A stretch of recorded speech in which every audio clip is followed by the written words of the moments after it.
Olá, tudo bem? Meu nome é Ricardo.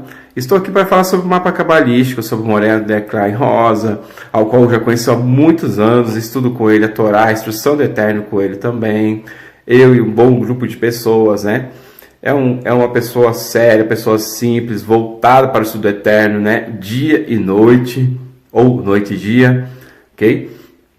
E a Torá é a instrução do Eterno, a instrução do Eterno dado há muito, muito tempo, e que os seres humanos, assim como nós aqui, precisamos disso para que nós tenhamos uma vida gratificante com sentido. E o mapa cabalístico consiste nisso, em descobrir a configuração de sua alma, né, desde sua saída, sua origem, até a chegada aqui nesse mundo físico, aonde que a gente vai descobrir a árvore da vida também, as suas emanações, seus sentidos, a gente vai descobrir o porquê, nós vamos ter um norte, você vai ter um norte de sua vida, então um estudo científico altamente seguro, tá? E eu tive muita felicidade, muita gratificação em fazer esse mapa cabalístico, onde que você consegue consertar vários aspectos da sua vida e assim também consertar com outras pessoas, né? Então eu indico esse mapa cabalístico. E aí hoje a gente vai falar sobre uma questão de Jacob cozinhou uma panela, né? Ó, Jacob cozinhou uma panela. Um Rabi Shimon discorre sobre o caráter de Jacob e o fato de que Esav desprezava seu direito à primogenitura. A Torá nos diz que Isaac concedeu inúmeras bênçãos a seu filho Jacob, enquanto pensava que ele era Esav. Embora Isaac não conhecesse o lado mal de Esav, isso foi para preservar a pureza da sua bênção de Jacob. No entanto, Jacob sabia sobre Esav e ele lidou com seu irmão de uma maneira que lhe permitiu evitar a contaminação. A discussão também descreve a maneira exata pela qual Jacob incorporou o julgamento, a misericórdia e a sutileza. A relevância dessa passagem, apesar da sua natureza altamente espiritual, Jacob era astuto o suficiente para receber a bênção de seu pai, pois ele estava plenamente ciente do inimigo que enfrentavam em seu irmão Esav, O lado sombrio da nossa natureza é astuto e também manhoso, enganando-nos infinitamente para fazer escolhas erradas. Devemos ser tão astutos e inteligentes quanto nossa inclinação do mal. Se permanecermos passivos e complacentes, nossos traços negativos nos controlarão. Invocar a astúcia de Jacob através das influências espirituais dessa passagem nos impregna de poder intelectual hábil e habilidade para enganar o outro lado. Venha, e eis que Rabi Shimon estava sentado com outro amigo, quando seu filho, né, Eleazar, apareceu. O amigo disse ao Rabi Shimon: temos uma pergunta importante a fazer-lhe a respeito de Jacob e Esav. Por que Jacob não estava disposto a dar a Esav um pote de lentilha, a menos que ele lhe vendesse os seus direitos de primogenitura? Além disso, Esav disse a Isaac, seu pai, por que ele me suplantou estas duas vezes? Né? Bereshit 27, 36. Como Jacob pôde enganar Esav? Ele respondeu: agora você merece uma chicotada, porque você acreditou em Esav e mentiu sobre as palavras de Jacove. As escrituras, um testemunho que Jacove era um homem simples, Bereshit 25, 27, o que significa que ele não pode trapacear. Além disso, está escrito: mostrarei a verdade a Jacove, Miqueias 7:20. Esta é a situação relativa a Jacove e Esav. Mesmo antes, Esav detestava o seu direito de primogenitura, e ele pediu a Jacove para tomar o direito de primogenitura sem pagamento. Assim está escrito: e comeu e bebeu e levantou-se e seguiu o seu caminho. Assim, Esav desprezou o direito da primogenitura. Em Bereshit 25, 34. Sim. Vamos ver aqui, ó. Então, veja, veio Jacov, Natã, Le Esav, Le Rei, U Nazid, Adashim, vai Kou, vai Xete, vai Cã, vai Ele, vai Beis, Esav, Et, Ra, Ve, Ro, Ra. Veja. Então Jacó deu a Esaú pão ensopado de lentilha e comeu e bebeu, levantou-se e foi embora. E aí o Esaú, ele rejeitou o direito à primogenitura, veja. Foi ele que rejeitou, não é? Veja, porque ele quis. Continua aqui. Então, continua aqui, sobre o versículo. E Jacó cozinhou uma panela e Esaú veio do campo, ele estava desmaiado. Rabi Eleazar explicou que Jacó cozinhou refere-se ao luto por Abraão, que havia morrido naquele dia. E Jacó cozinhou lentilhas redondas que não tem boca e salute aos enlutados que estão sem boca. Ele pergunta: mas não deveria ter sido escrito Yitzhak cozinhou uma panela, já que ele não, né, ele e não Yaakov era o enlutado? Ele responde: Yaakov cozinhou uma panela porque Yaakov conhecia as origens de Esav e o lado que ele se agarrava. Portanto, ele cozinhou pratos vermelhos, a saber, lentilhas vermelhas, pois esse prato quebra o poder do sangue vermelho, e pode quebrar o poder de Esav, o que é o segredo do sangue vermelho, como está escrito. O primeiro sal vermelho, Bereshit 25, 25. Para esse prato, ao vender Jacó seu direito de primogenitura, Esav tornou-se escravo instantaneamente de Jacó. Instantaneamente, perdão. Jacó soube que para o único bode que os filhos de Israel sacrificam em Yom Kippur ao seu nível, a saber, para Azazel no deserto.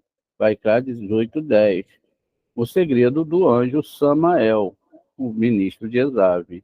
Então vamos ler aqui de novo. Ó. Para esse prato, ao vender Jacob seu direito de primogenitura, Esav tornou-se escravo, instantaneamente.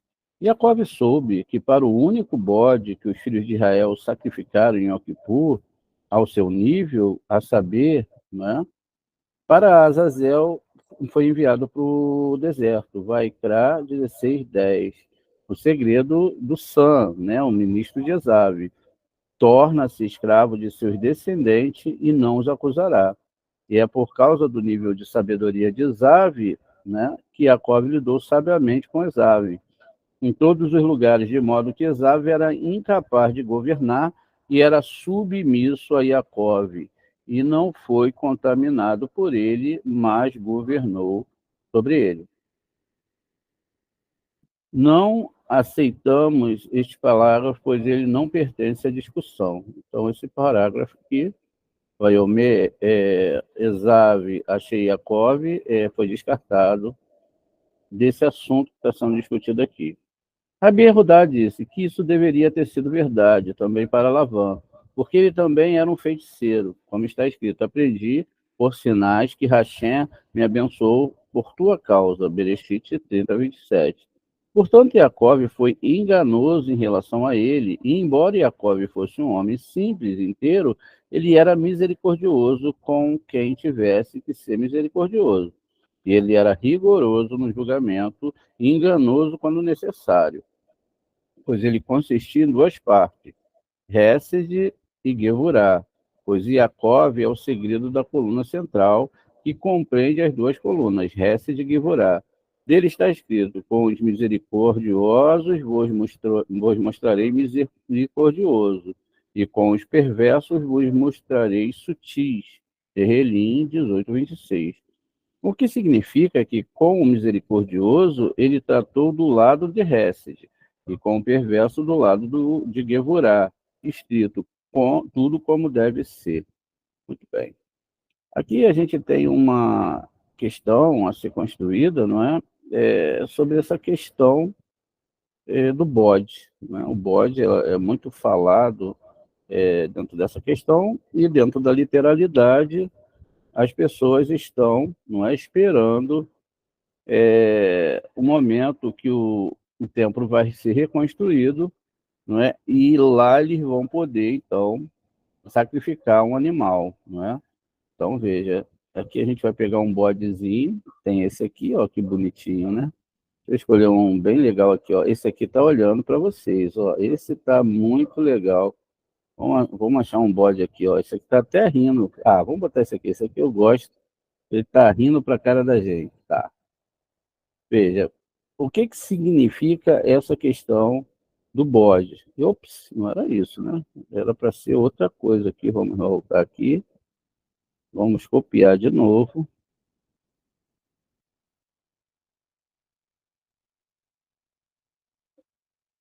Ué, não está querendo copiar. Ah, agora foi. Agora a gente vai botar o nosso bodezinho aqui, não é? Será que dá para remover o fundo? Fica legal? Vamos ver aqui, ó. Vamos remover o fundo. Ah, tá aqui, ó, o bode, ó. Esse é bem bonitinho, né? Ó. Então, tinha dois bodes. Um ia, não é? Um ia para o deserto para quem? Para o Asa, não é Isel, né? Ele ia para o Azazel. O outro não. O outro, né? Vamos mudar aqui a direção. Ó, vinha do lado esquerdo, do lado negativo, ia para Azazel. O outro não, tá vendo? O outro ia o templo sagrado, né? Estou botando aqui a direção da escrita das letras hebraicas, positivo cobrindo o negativo. Aqui é negativo cobrindo o positivo. Né? Então, esses dois bodezinhos, olha lá, que estão aqui olhando para a gente, né? Eu acho que isso é um bode mesmo, né? É diferente, mas deve ser de outro local. Então, veja, um é Jacó, que vai para o templo, vai estudar a Torá, e o outro é Esave, tá vendo? E vai para onde? Para os seres malignos. Por isso que essa metáfora aqui está representando esses dois graus, Jacó e Esave, né? Eles são gêmeos, veja só. É muito importante saber essas coisas, justamente, ó, tá vendo? Para que a gente saiba que é uma metáfora, não é? Entre estudantes de Torá e não estudantes de Torá. Como a gente está falando de Jacó e Esave, a gente vai fazer uma leitura aqui muito legal. Já tem até essa aula no nosso canal, mas vamos repetir aqui, sempre fica diferente, né? E se você não viu essa aula no nosso canal, você vai poder aqui ler comigo. Yaakov e Esave, nós estamos lendo aqui Secretos, né, Secretos de la Reencarnação. Vamos tentar ler aqui com vocês, traduzindo automaticamente do espanhol, não é? Para o português. Caso haja alguma palavra que eu não consiga identificar aqui, a gente vai tentar ver como a gente resolve. Ó, Yaakov e Esave foram os filhos de Itsarraque e Avino. Até os 13 anos não se notava diferença alguma entre eles. A partir da morte do seu avô Avraham, Avino, seus caminhos se separaram. Esave se converteu em um grande pecador e também ateu, como afirma um Midrash no dia que morreu Avraham Avino. Esave também ele negou, né, da vida depois da morte, ou seja, ele negou que existisse isso, vida após a morte. E ele, depois que ele faz isso, né? Deixa eu só achar que eu acabei me perdendo aqui na leitura. Então está aqui, e do mundo vindouro também não acreditava mais. Então ele estava disposto a vender a sua primogenitura, que se refere à sua qualidade de primogênito.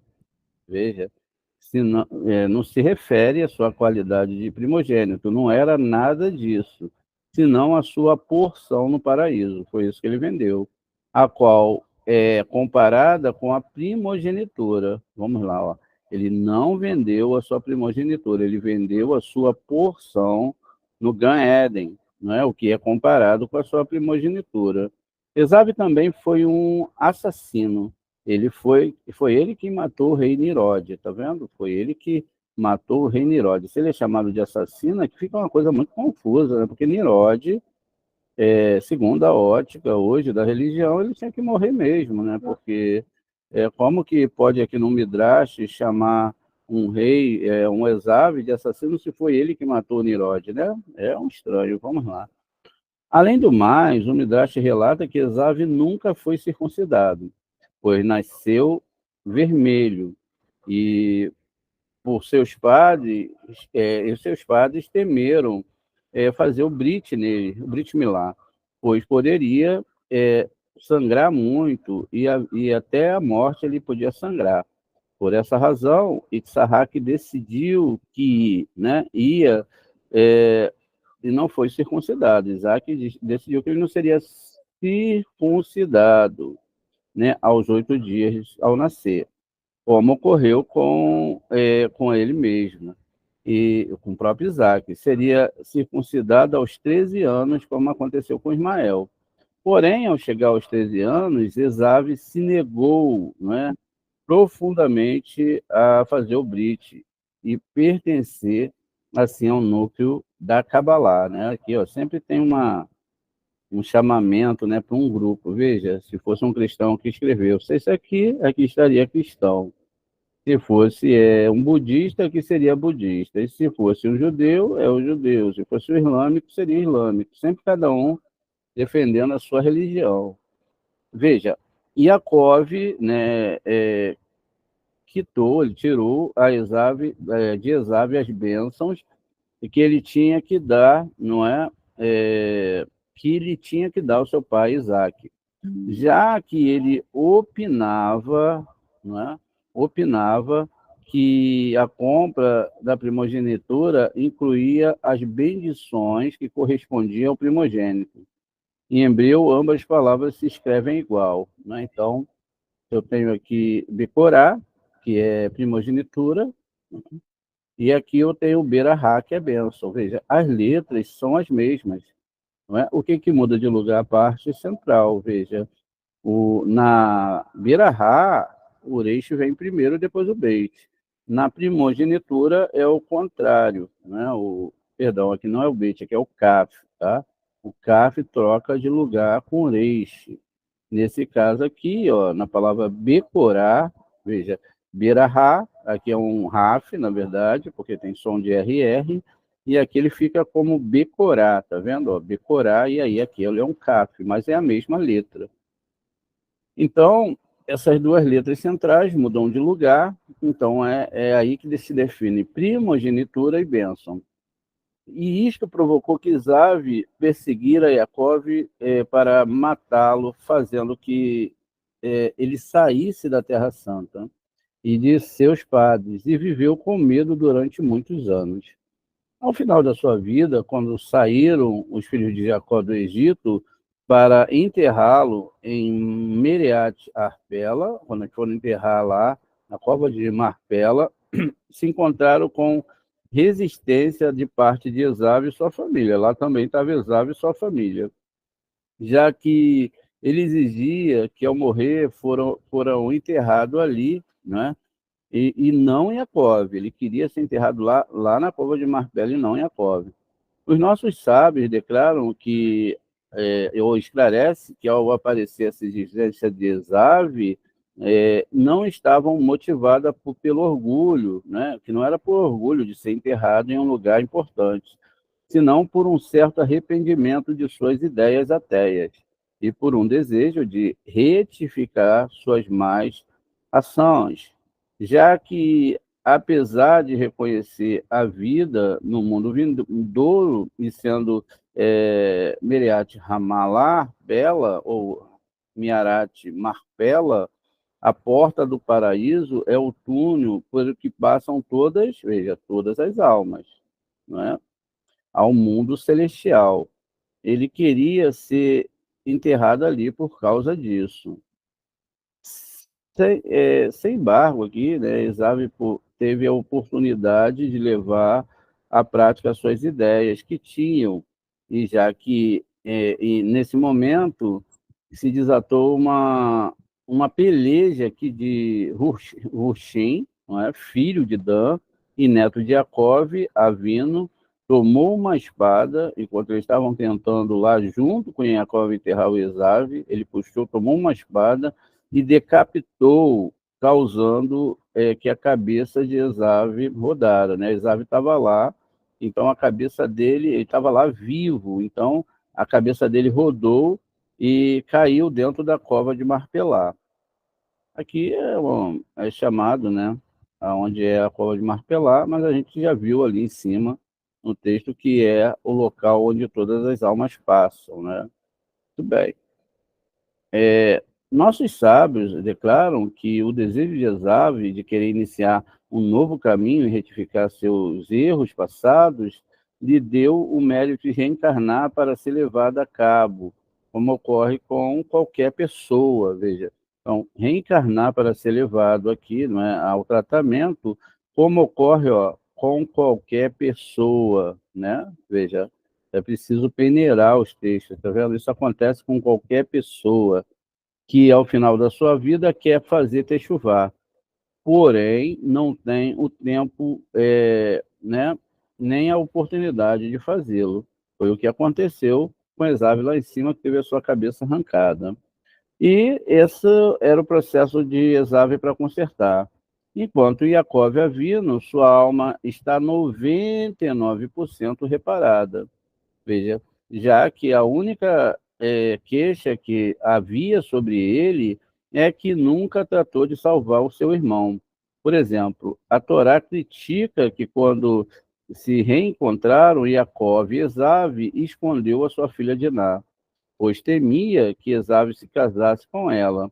E aí, nossos sábios declaram que esse feito de Jacó ele perdeu uma grande oportunidade de salvar espiritualmente Esav, já que ele podia, né, diz aqui, exigir que ele fizesse techuvá e se circuncidasse para casar com a sua filha. Poderia dizer que Yaakov, no lugar de ter ajudado, ele quitou, né, a ferramenta que, em algum momento, poderia haver facilitado o acercamento com a primogenitura e as bênçãos, né, e etc. Aqui, então, a gente vê que aqui é o nome de Ná, se nós cortamos aqui a primeira parte, é Din, juízo. Isso significa que a ideia de não se falar de juízos em relação à Torá, concertos, através de um pagamento do tikkun, não é? Ainda que seja a coisa mais natural que existe no nosso mundo, que nós exigimos que todos os criminosos sejam presos. Em locais, pessoas que pedem até a morte dos criminosos. Coisas, às vezes, que nem está na Torá. Uma pessoa rouba, perdão, e ela é condenada à morte, né? As pessoas querem matar ela, é uma coisa incrível. Então, veja, agora, aqui a gente tem que ver que ambos tinham que consertar alguma coisa. E Esav, para reparar 5 falhas, veja, ele comete 5 falhas. O que é? O seu ateísmo, a sua negação da vida depois, né, da vida, né? Ele não se fala vida depois da morte, se fala vida depois da vida. Os assassinatos que cometeu com os seus 400 soldados, e ele não fez o Brit Milá, né? A gente entende isso aqui de uma forma diferente, está lá no nosso canal. A perseguição para matar Yaakov. Então, são 5 itens que ele vai, não é, ter que consertar. 1, 2, 3, 4, 5. Do A à letra D. Por sua parte, Yakov devia regressar para ajudar o seu irmão a realizar essa tarefa. Veja, não dava para um fazer sozinho, o mesmo cenário tinha que ser montado, pois não fez em sua vida passada. Para isto, não era necessário, veja, regressar toda a Neshama de Yakov, senão só uma pequena chispa, aquela que tinha que consertar. Isso aqui é muito importante de saber. Você está com aquela resposta que eu falei, que a alma tem 613 partes. Por exemplo, se a pessoa guardou Shabat, metaforicamente vamos falar sobre isso, então ele não precisa mais guardar Shabat, a parte do Shabat já está consertada. Ou se ele não amou, vamos lá, ou se ele amou, então numa outra vida ele não precisa vir aqui para morrer de amar, porque ele já consertou a parte do amor, e assim sucessivamente. Revelam aqui os nossos mestres cabalistas que regressaram os dois como Rebe e Antoninos. Esav foi o Antoninos e Yaakov foi Rebe, perdão. Era melhor conhecido como Rebe Yehudá Hanassi. Veja, o Rabi Yehudá Hanassi, autor dos primeiros textos registrados da Torá oral. Veja, o que é a Torá oral? Do Zohar, quer dizer aqui a Mishnah. Muito bem. Consideramos, antes de continuar, algumas insinuações do anterior baseados nas letras, veja, letras, e também nos números, né, gematrias. O Hanassi quer dizer é o presidente, né? Então, essa palavra, um nazi é um presidente. Porém, de todos os líderes do Sanhedrin catalogados como nazi, somente Rabi Yehudá é chamado de tal maneira, né? Já que em hebreu este título forma as iniciais de foi a chispa de Yaakov Avino, como está aqui, ó. Então aqui a gente tem aqui Hanashi, né? Hanashi, e aqui a gente tem então, ó, separando a primeira letra, ó, aqui a primeira letra e a segunda letra, não é? E a terceira letra, que é a letra Shin aqui em cima, a letra Yud e também a letra Aleph, dizendo, não é? Que ele foi aqui, ó, tá vendo? Ele foi a chispa de Yaakov Avino, ou seja, a alma, uma parte da alma de Yaakov Avino. Então, ó, vai dizer que ele era a reencarnação aqui exatamente, não é, de uma fagulha da alma de Esav, né, de Jacó, perdão. B. Na reza de Shabat, dizemos Titem Emet Le Yaakov, outorga o atributo de verdade a Yaakov, né? A palavra Leiakov, então veja, aqui eu tenho a palavra Leiakov, ela soma a igual a de Reb. Então, quando eu pego aqui o Lamed, Yud, Ain, Kuf, Beit, dá 212. E vão formar a mesma, né, gematria da palavra Reb, 200 mais 2 mais 10. Yaakov Avino estabeleceu a reza de Arvit, né? E o Rebbe começou as Manayot com as leis de Avirt, ou seja, ele começou os seus estudos com isso aqui, né? A gente sabe dessas questões da reza, isso é bem profundo dentro da Torá. A gente já trouxe isso algumas vezes para vocês. Veja, tudo aqui são codificações, não é?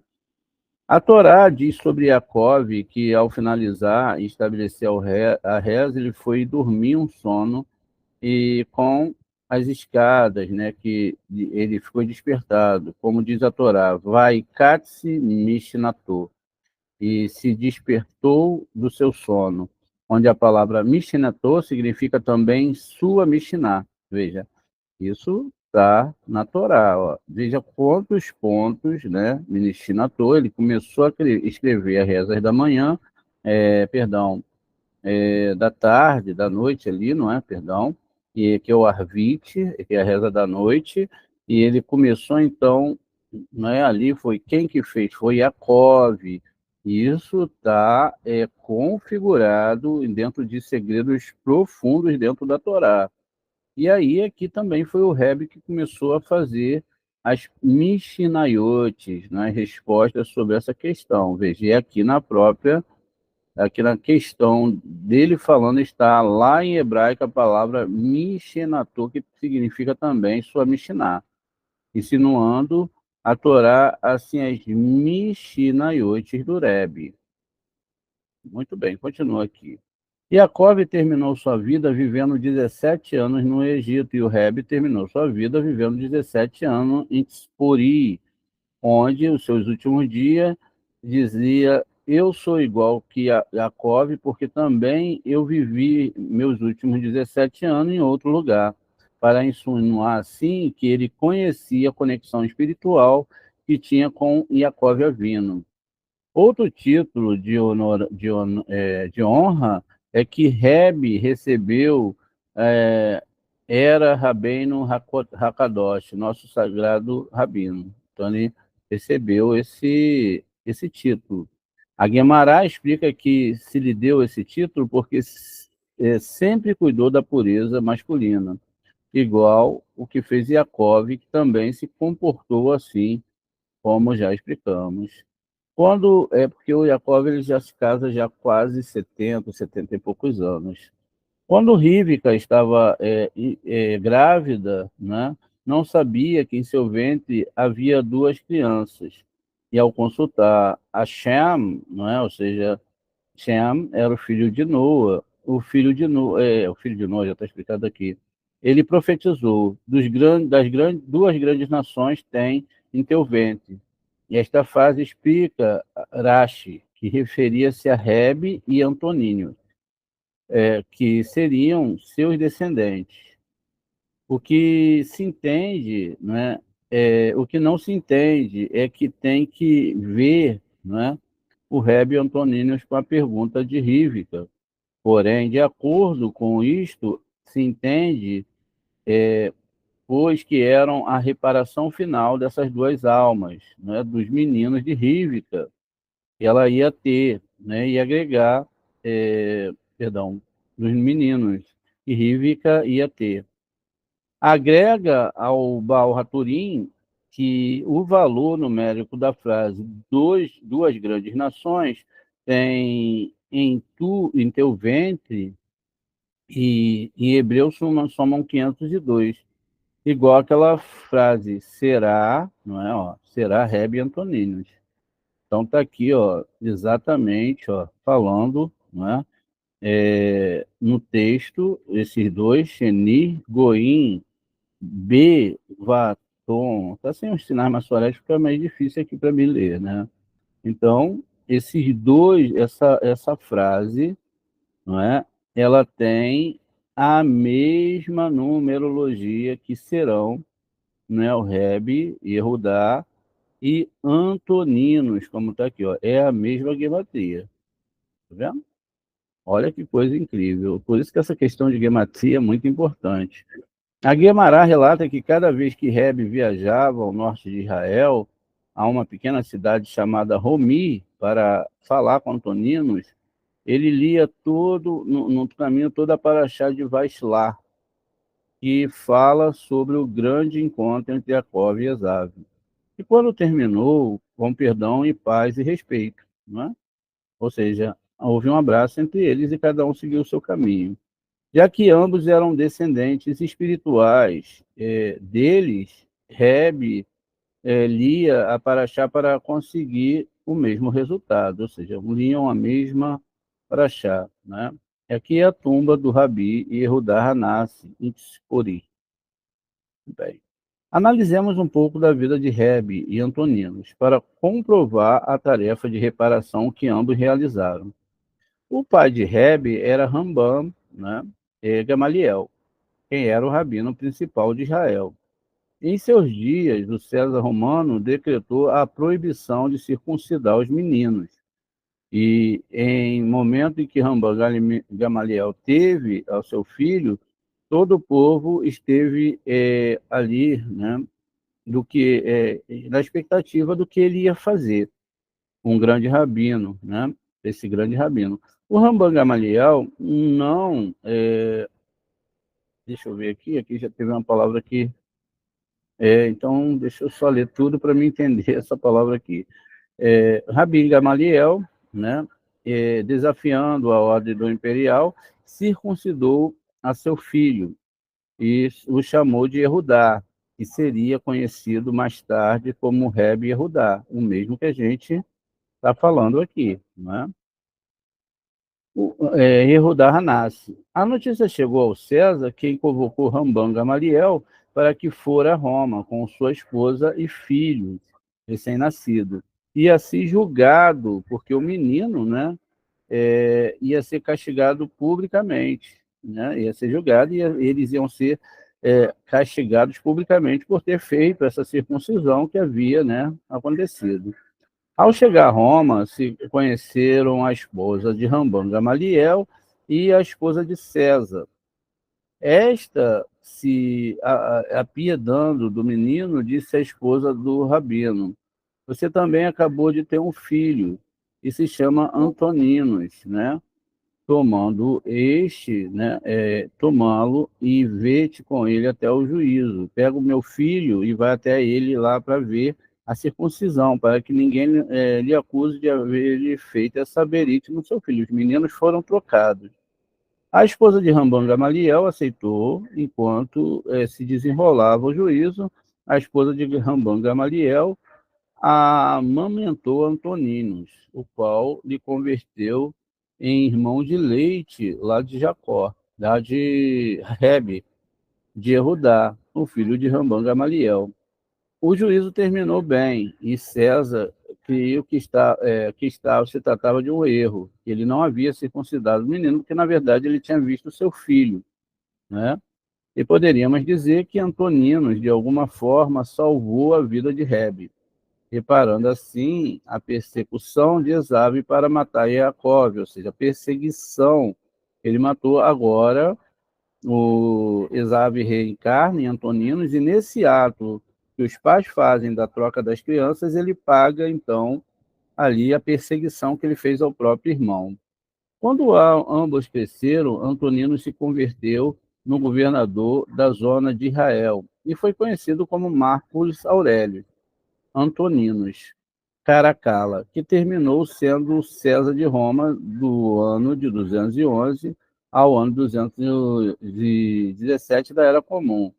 E Rebe se converteu ao presidente do Sanhedrin de Israel, ou seja, enquanto um logrou ser César, o outro foi, então, presidente do Sanhedrin de Israel. Aqui tem uma imagem aqui, né, desse homem aqui, que era Marcos Aurélio Antoninos Caracalla. Muito bem. Os dois chegaram a ter uma relação muito próxima, ao grau que Rebe foi o mestre particular de Torá de Antoninos, a quem demonstrou muito interesse em saber e conhecer a Deus, e também, que diz o judaísmo e o mundo que viria. Relata Guemará que Antoninos construiu um túnel secreto desde o seu palácio até a casa do Rebe e ocasionalmente ia lá estudar com ele. Não é comum que a Guemará cite discussões alárricas entre dois rabinos, a menos que ambos sejam muito grandes em Torá, já que se um sábio discute com alguém que não conhece a Torá, por lógica, não se registrará sua opinião na Guemará. Então, há uma excepcional, né, há uma exceção aqui na Guemará, Maseret Sanhedrin, que relata uma discussão entre Rebe e ninguém mais e ninguém menos que o próprio Antoninos, em qual se discute sobre o momento em que entram a Neshama e o Yetzirará, não é? No corpo do ser humano. E se não, né, a sombra desse feito de que se opinou de Antoninos figure a Guemará, nos assombra ainda que mais, né? Ou seja, esse nome de um goi está lá na Torá e etc., nos assombra ainda mais que a conclusão da Guemará pois é Antoninos quem teve razão e não Rebe, ou seja, ele venceu Rebe numa disputa lárrica. Este feito de Rebe, ou seja, Yaakov, a reencarnação dele, ensinou a Torá a Esav, Antoninos, causou que este empreendera no caminho da conversão, e que o primeiro que fizera fora anular o decreto de César Adriano contra a circuncisão, que tinha sido proibida. Além disso, ele mesmo decide fazer a sua própria milá, Brit Milá. Isto reparou Esav, não é, o feito de não realizar a Brit Milá lá atrás. Continua relatando a Guemará que, ao chegar ambos à velhice, uma ocasião terminaram, né, de estudar e Rebe se aproximou do seu leito para se encostar e ficar perto dele. E, ao ver Antoninos, que tinha dificuldade para subir, encostar-se, ele se agachou para ajudá-lo, servindo-lhe de apoio. Rebe, né, o renegou, dizendo: Você é uma pessoa de honra e não pode rebaixar-se até mim. E Antonino lhe contestou aqui, foi contra ele, né? Quem me daria a honra de ser teu servo no mundo vindouro? Ou seja, o César falando para um mestre de Torá, de Cabalá, quem me dera se eu pudesse ser seu servo no mundo vindouro. Já que tocaram no tema, aproveitou Antonino e perguntou ao Rebe: Você crê que eu tenha o mérito de estar no paraíso? Perguntou porque pergunto porque sou descendente de Esav. E o versículo diz que não ficariam restos da casa de Esav. E é óbvio que não se refere ao físico, tá vendo? Senão ao espiritual. Ou seja, é lógico que não se refere ao físico, mas ao espiritual. O que Rebe respondeu. O versículo fala de quem se comporta como Esav. Porém, tu, que reparaste teus caminhos, será merecedor do mundo vindouro. A Guemará, em verdade, não entra nos detalhes sobre o mundo das reencarnações, já que isto pertence à parte mística e oculta do Sode. E a Guemará está dedicada às leis literais que devemos cumprir. Porém, uma vez mais, com este relato, nossos sábios nos insinuaram muitas coisas. Este caso, né, é que Antoninos, que é Exave, crê no mundo vindouro e ele anela chegar nele. Antoninos ficou registrado na história como o César que perseguiu os idólatras. Porém, destacou-se mais por ser um homem que evitava a guerra e buscava a paz, cujo lema era: prefiro não perder um soldado que matar 100 inimigos. Com isto, reparou Antonino a idolatria de Esave e as guerras e matanças que causou. Além disso, a Guemará relata que uma vez que Antonino mandou o Rebe vários sacos de moedas de ouro e antes da pergunta do Reb, para que era isso? O Reb possuía muitas riquezas, não precisava. Toninho nos disse: guarda, é o seguinte, né? Esse seguinte, né? Porque não ser, o próximo imperador não será tão bom, né, como eu sou, como eu tenho sido com vocês. Com isto, poderiam subornar-lhe, comprando para que, né, nos deixe em paz. O que realmente sucedeu é que Deus causou que Antonino Exave devolver a Jacob todo o valor do dinheiro que ele tirou, roubou, né, ou que roubou seu filho Elifaz, quando ele, né, seguiu ele no caminho, Jacob no caminho. De tal forma, podemos dizer que ambos completaram sua missão. Então, veja, lá as falhas de Exave, lá a tarefa de reparação e a reparação de Antoninos. Foi um grande ateu, creu em Deus, consertou. foi muito crente, um grande estudioso de Torá. Reparou, essa reparação ele conseguiu. Não quis circuncidar-se, então aqui ele faz o brilite. Eliminou o decreto contra o Brit Milá e ele mesmo se circuncidou. Reparou. Negou a existência do mundo vindouro, creu e esforçou-se para alcançá-lo. Então ele anelou por ser, ao menos, um servidor do Rebe no mundo vindouro. Veja, consertou também. Ele perseguiu Iacove para matá-lo, salvou a vida de Iacove, que era agora o Rebe. De bebês, né, ele salvou a suplantá-lo, César, né? Aqui, de bebês, o salvou ao suplantá-lo César, né? Ou seja, que ele queria matar a criança se ele achasse ele circuncidado. Foi um grande assassino. Esaú foi um grande assassino. Ele aqui, o Antonino, foi um homem de paz e evitava mortes. Foi conhecido como o César da Paz por evitar as guerras. Veja o trabalho que a Torá faz na alma da pessoa, né? A falha de Jacó e Avino não fez nada para resgatar e salvar espiritualmente seu irmão Esaú. Foi o maestro de Torá de Antoninos, Esaú, que o converteu e o ajudou a conseguir o paraíso. Muito bem. Essa foi aqui uma parte da história, ó, de Esaú e Jacó. Quem imaginava uma coisa dessa, né? Reencarnariam lá na frente e a história se repetiria para cada um consertar aquilo que tem que consertar. E você